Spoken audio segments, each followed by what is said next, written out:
It is vacuous and meaningless, but of course I do it all the same, to record on the soft vinyl of my still damp heart, or other organs, across my nerves the noises through the air, the air, the air. While my heart can still be soft, still able to complete a sentence, put some thoughts in order, in a record of it all. I have been scored and pressed, written in lines of repeating, ultimately ending, spiralling a little order. And I will speak, speak, speak. Vinyl brittle to be played back. I was a 38, now 78 will soon be nearer. The stereo sets the stage and pans across the room. I am a record of the times, my children say a broken record, stuck.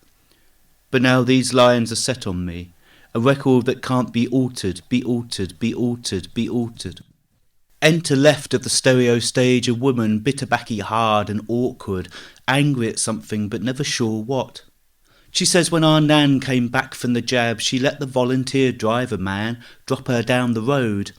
Kind retired architect with too much and too little on his hands, he drives 3 taxis to the doctors, listens to the ailments, tries to understand. And our Nan, she came in, and for a laugh our dad, he ran the kitchen radio down our arm to catch the clip and the flutter of the short wave of the chip he said they had injected in, that moves slower in an older's arm. And the radio did splatter, splatter, split, spit, lub-dub, lub-dub. But that was just her pacemaker, struggling, keeping up. A conspiracy loves an empty head.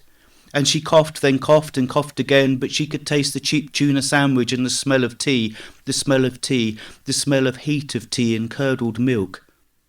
As their interest left her alone and ebbed away like a leaving tide, porous in her age, a craggy wind-worn rock, and daily claimed by the sea, her mass reduces in direct proportion to her vulnerability.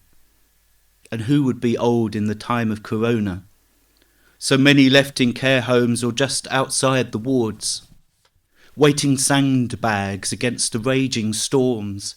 I have heard that care workers cried as someone in a central London street decided who had lived too long was chosen now to die, or at least chosen not to live, and I would cry. But it is always somewhere over there, and then there in my face, their face, muted behind masks, without mouths to watch and touch, proximity. How do we understand if we see no mouths and feel a little of their heat? Everything is threat of sickness and all bring threat of death. A supermarket worker ran from me, literally ran back from me. And I cross over out of personal space, no more stranger's intimacy, as if all being threat, stranger, lover, son or friend. But oh, that strange type of kindness, the stranger kindness, what they did and said. I touched the stranger's kindness, it didn't suffocate me, hanging between us in the air.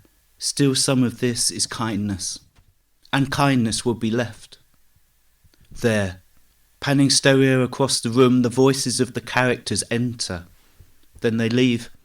Enter stage right a young nurse who I heard stand up and speak about people alone when they die. Her being the last hand they hold, the face they see, and them just strangers, but still she cried.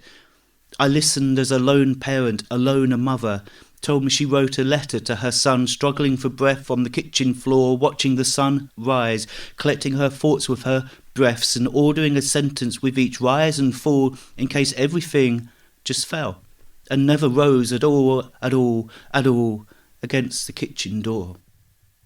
I am written on, lined now, a record of the time, not passively receiving dents and scratches, but in there amongst the chips and flutter, the sounds of better hearts than mine, the sounds of better hearts than mine, the sounds of better hearts than mine, as a record of it all.